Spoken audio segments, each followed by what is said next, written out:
see smoke that's coming from our place. Our neighbor across the creek decided to burn off some of his pasture, and it has gotten out of control, and it is over on our side now in our food plots.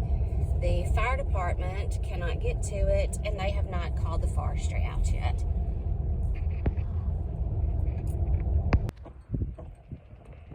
Alright, so I'm standing in my front yard, and I don't know if you can tell kind of how the smoke is blowing. It's blowing a lot heavier towards my sister-in-law's house, but it's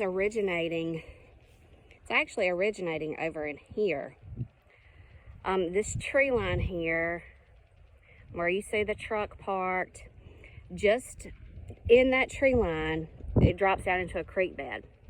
And across the creek bed, this is our neighbor's pasture where he keeps cows, and it extends right up into there. And then on this side is where our family hunts, where our food plots are, where we have climbing stands, and where we have built established stands. So obviously he was burning. You can hear my flag probably. You can hear the wind. It's entirely too windy to be burning today. It's gotten out of control. It's in one of our food plots for sure, and probably endangering one of the built established stands. But you know, I mean, hey, it's not at my house. I hate it, but and I hope it doesn't do a lot of damage.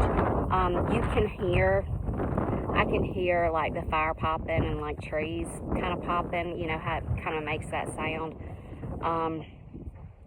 My brother-in-law has come and got our tractor and taken it over there.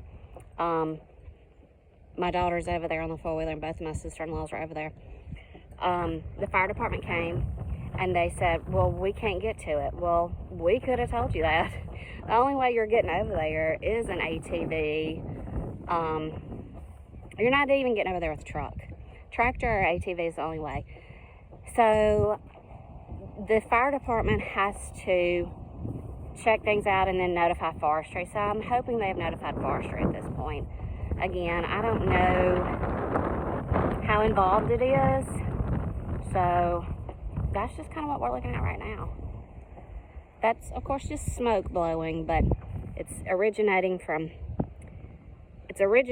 over here, but the main is just on the other side of that truck, creek, and then we're talking about the food plots. I'll update y'all later. Well, the forestry arrived, and they are cutting some lanes, but it does seem to be backtracking to this pasture a little bit. And all it has to do is cross the creek there, and it'll be on us. So hopefully the forester will get in there too. This pasture here across the creek is easily accessible. It's the rest of it that's not easily accessible. So you truly have to have equipment or an ATV or something like that to get through there. So anyway, hopefully they're going to keep an eye on all this and it won't move this way. Y'all, ignore my weeds and my chair that has turned over in the wind. You hear this wind. But we're not under a burn ban, so, you know, common sense. Everybody needs a little bit.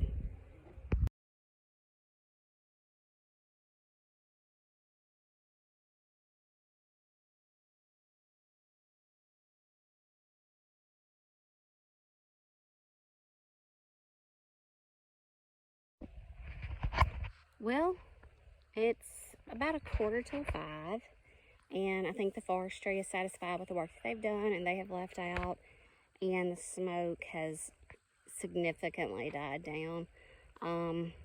You can still hear a tractor or two, and I'm sure once Greg gets home, we will ride over and kind of survey the damage that there is. But literally right now, it's just grass. It's just grass. It's fields that probably needed to be burned off anyway. So, hindsight, everything's okay. No damage done. just kind of had everybody in a little bit of a panic there, not knowing what direction it was going to go. That's okay. We'll show y'all what the fields look like as soon as he gets home. Check out that sun shining through those clouds.